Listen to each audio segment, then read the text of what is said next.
esta tensión es 0, otra vez me quedo seteado.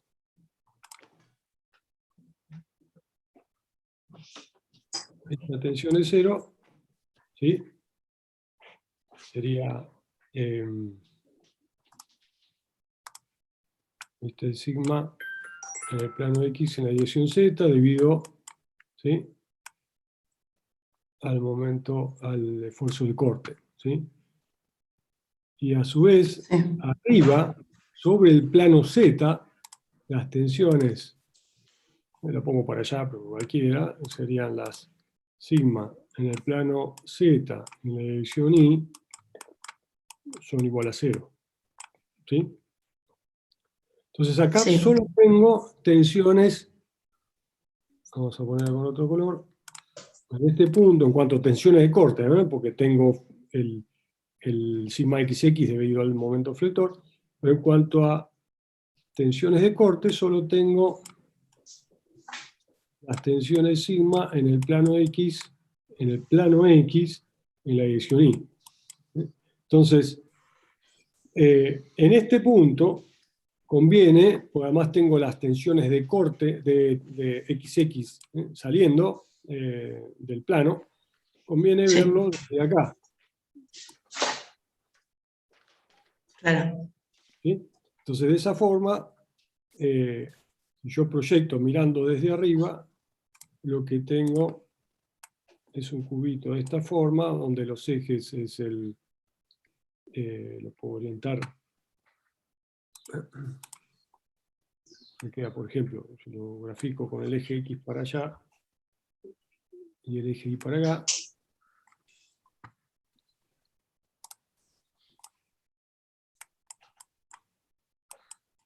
Este es el plano X, este es el plano Y. ¿Sí? Este plano Y sería este que está acá. Sí, sí, el que... Tiene al X y al Z. Exacto. Entonces,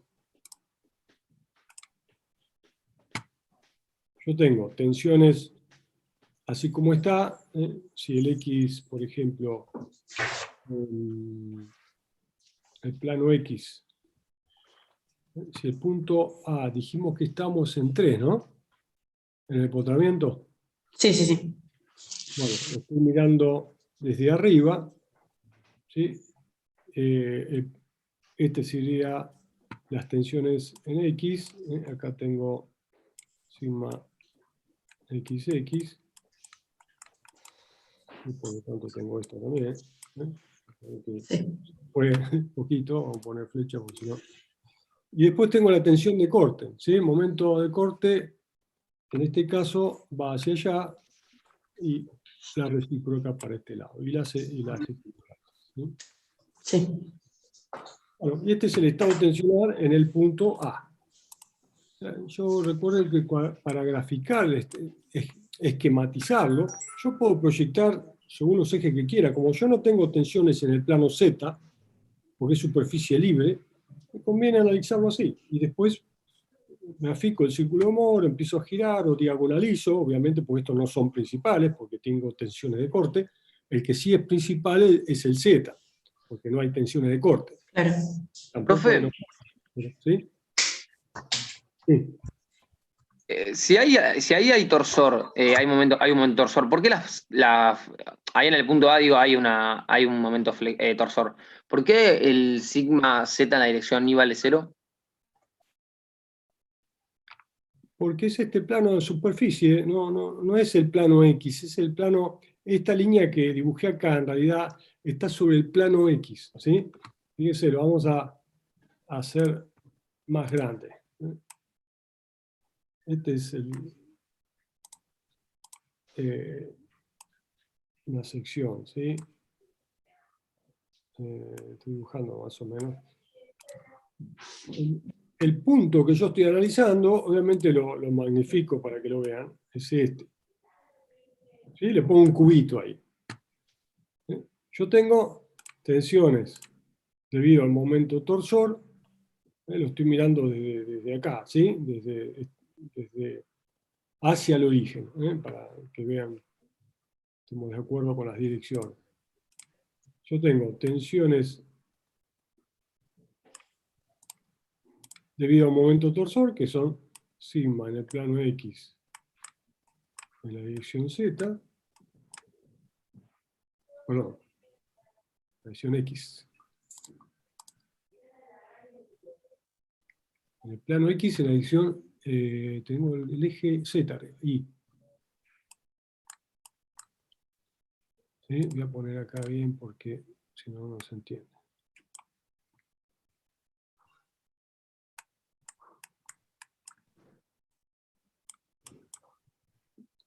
Obviamente tengo la recíproca que va para abajo acá y sale acá, ¿sí?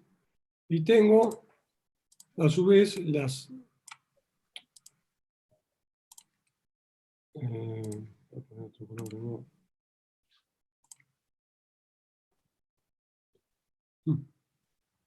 Bueno, amigo, bueno. Acá tengo las tensiones sigma XX. ¿Sí? Pero acá arriba, esta línea que está acá, y la voy a poner bien. Esta línea que está acá es el plano cuya normal es el eje Z. Recuerden que cuando yo proyecto, lo que veo es una línea, pero es un plano. Sobre ese plano, las tensiones que podrían ser de corte, una tensión sobre ese plano sería sigma en el plano Z en la dirección Y. Y esas son cero, porque es superficie libre. ¿Sí? Lo mismo, obviamente, va a ser esta igual a 0, esta y esta. Esta no aparece. ¿Sí? Esas son 0. Claro, bien. Sí, ahí entendí, perfecto. Me estaba mareando con el tema de los ejes. La otra posible, recuerden que son 3 posibles en un punto, ¿sí? Definidos los planos, es esta que está acá, que tiene que ver con el corte. ¿Sí? Pero esta es igual a 0 en ese punto. El punto superior o el inferior, ¿sí? Es igual a 0. ¿Sí? Es la complejidad que tiene analizar algo en 3 dimensiones, con todos los esfuerzos, ¿sí? Pero lo importante, siempre recuerden, es definan los ejes, ¿sí? Cuando analizan las tensiones, obviamente ustedes tienen que saber qué tipo de tensión genera cada esfuerzo, obviamente, ¿sí? Si ustedes entienden cómo es la deducción para definir las ecuaciones que definen la distribución de tensiones y qué tipo de tensión genera cada esfuerzo, no deberían tener problemas, sobre eso, todo si son cuidadosos, como en este caso, de ir definiendo los planos, las proyecciones. Cuando hacen el estado tensional, tomen un cubito, definan los ejes, fíjense de la distribución de tensiones en ese punto, qué tensiones tienen. Ya, si ustedes escribieron bien los subíndices que indican en qué plano, en qué dirección actúa, no deberían tener problemas para dibujar el estado tensional. ¿Sí? Acá, Profe, otra cosa que no me cerró de lo que decía ahí cuando explicaba el ejercicio es que cuando tenías el momento torsor en X, como que así como te generaba ese tau XY, te generaba eso que decías recién vos del XZ. Y sí. en parte de eso no estoy segura si es porque yo cuando pienso en las recíprocas, en realidad siempre pienso ponerle la XY igual a la IX, la ZX igual a la XZ, pero no entendí por qué llega a esa relación de que No, pero se eso genera. con lo que dice en el anterior también, en la 253, ¿sí? Que tiene que ver por ahí, no sé qué párrafo es donde está escrito, pero la idea es el momento torsor. En realidad esto que está acá, lo voy a escribir. ¿Sí? Vos lo que tenés que hacer cuando tenés un momento torsor es dibujar esto y poner las tau, en este caso como las pusiste, en el plano X, en la dirección Y, esto no ponerlo acá, y poner acá, hacer la distribución. ¿Sí? Si no entendés eso, Claro, ahí está. Claro, salía de ahí, está bien. Poner acá tau, ¿sí? En el plano X. Bien. Esta Claro, es la casi. distribución de las tensiones debido a un momento torsor a lo largo de este eje, y esta sería a lo largo de este. Perfecto. Claro. Sí, no entendía por qué lo hacía, digamos, en el mismo, pero claro, en realidad era para no dibujarlo dos veces. Es una cuestión de... Habíamos hecho parecido, pero acá, según el momento torsor, esto viene para abajo, esto viene para arriba. Claro. Pero Sí, eso estas sí. son tau XZ, pero estas son tau Perfecto. XY. ¿Sí? Sí. Sí, sí. Genial. Gracias. Dejo de compartir. De graficar que sea fácil, ¿sí? Lo más claro posible. No importa si tenga que hacer unos dibujitos más, porque esto evita muchos problemas, equivocarse y ahorra mucho tiempo después, ¿sí? Este gráfico, si uno le pide, analice la sección más solicitada. Bueno, trabajo con los esfuerzos. Y si tengo duda, tomo dos posibles y las analizo. Después voy a la sección con los esfuerzos y las propiedades de la sección, obtengo la distribución de tensiones. Por lo menos esquemáticamente, bien ubicado, qué tipo de tensión genera. ¿Sí? No dejen de usar, por eso les decía en el primer módulo, que cuando trabajen en el espacio definan el Q, en qué dirección actúa, además, porque eso es importante para definir qué tensiones genera, ¿sí? Qué componentes de tensión. Recuerden que para después analizar el estado tensional del punto, tengo que ir al punto y obtener las componentes que están actuando ahí de los distintos esfuerzos, ¿sí?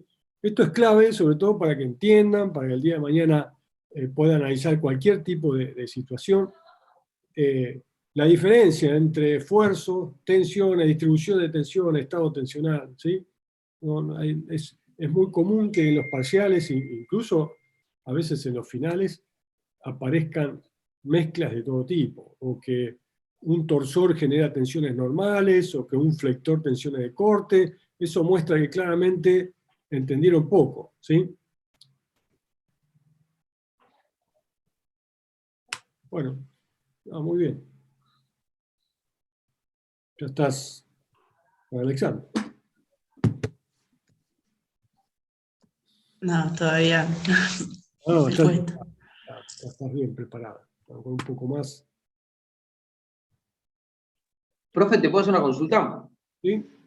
Es una consulta más, es un ejercicio, pero es una consulta más cualitativa. Era el ejercicio, creo que el 6 o 7 de la guía 17. 6 y 7, el día 17.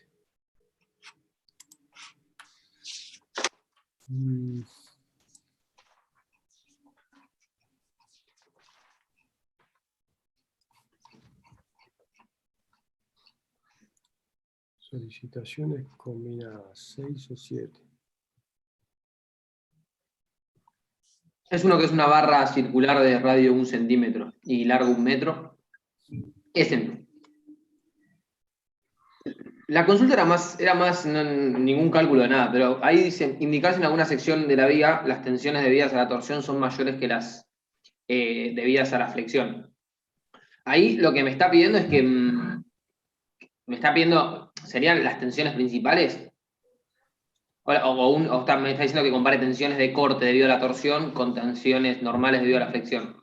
No está diciendo nada. ¿Sí? Tenés que comparar todo. Igual tenés una tensión admisible de tracción. ¿Sí? Cuando tenés sigma admisible, cualquier tensión normal. ¿Sí? Realmente cuando hay una tensión de corte admisible, se la define como un tau admisible. ¿Sí? Yo no acostumbro usar tau, porque si es tensión de corte o normal me lo define los subíndices, pero a la hora de definir admisibles, se diferencia si es normal o es de corte. Con esa, como sigma, la que sea, sin subíndice, en ese caso vos tenés que calcular las máximas. ¿Sí? Y las máximas normales para comparar con una admisible normal. ¿Sí? Si ese es el criterio, ¿no? Puede ser un criterio de corte también. En este caso, no te indica qué tensiones, pero te está dando una tensión admisible normal. Porque recordá que las tensiones admisibles de corte en muchos casos termina siendo, sobre todo en corte puro, son similares, en tracción, una es el doble que la otra, entonces, dependiendo de la configuración de solicitaciones, la relación entre la máxima de corte y la máxima normal va variando, ¿sí? Para cada caso. Entonces, yo diría que analices el problema en general, no te limites, porque de hecho estás practicando, entonces compara todo, compara la máxima de corte, la máxima normal, y después, bueno, decir, bueno, a ver, hay una relación en cada caso, ¿sí? Porque insisto, si vos tenés torsor solamente, tenés estados de corte puro. El problema es que en esta solicitación tenés las dos cosas. O sea que el total va a ser la combinación de los dos esfuerzos. Ahora, acá la pregunta es, compiten entre ellos en cuanto a ver cuál aporta mayor tensiones. ¿Sí? ¿De qué tipo? Y bueno, me fijo. Este aporta mayor tensión de corte, este mayor flector. ¿Pasa, no pasa? Para esa dimensión, porque todo depende de la dimensión del componente, de la magnitud de las solicitaciones. ¿Sí? Es para que plantees el problema y dependa, y ¿qué te iba a decir?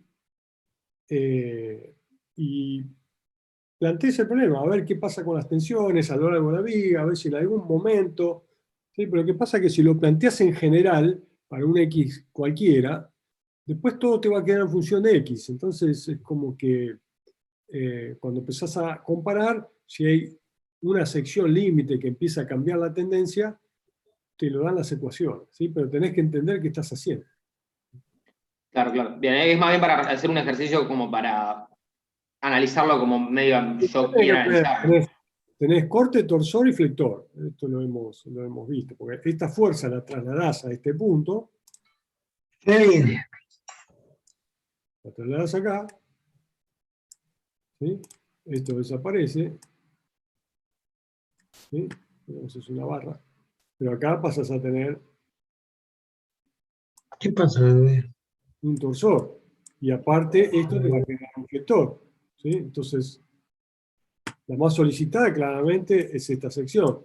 Pero esto que te está preguntando, ¿pasa o no pasa? Ahí va a depender de la magnitud de la fuerza y de esta distancia. Pero bueno, primero, lo primero que tenés que hacer es plantear los esfuerzos, plantear las distribuciones de tensiones de cada esfuerzo, analizar los estados tensionales máximos. Fíjate que acá, en este caso no vas a tener problema porque el torsor te va a aportar un corte en el punto donde tenés las máximas tensiones del flector. ¿Sí? Acá lo que vas a poder despreciar es el esfuerzo de corte, porque donde tenés la máxima de corte no tenés... pero podés sumar las tensiones de corte del flector, del torsor más el de corte en algún punto, aunque no tengas flector. Bueno, tenés que ir jugando y analizando las distintas posibilidades. Son dos casos en realidad. ¿Sí? Lo planteas para cualquier X, independientemente. El torsor es el mismo siempre, así que no vas a tener problema, pero el que va a variar es las tensiones normales debido al flector. Entonces, por ahí en algún momento se cruzan. ¿Sí? Bien, perfecto. Perfecto, gracias, profe. Ahora,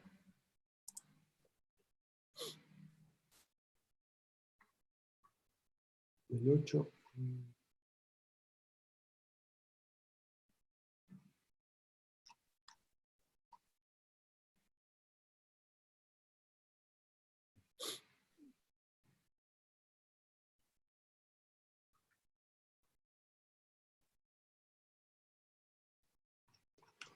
Bueno, son relativamente sencillos. Este más complicado lo hemos hecho. Lo hemos planteado en realidad.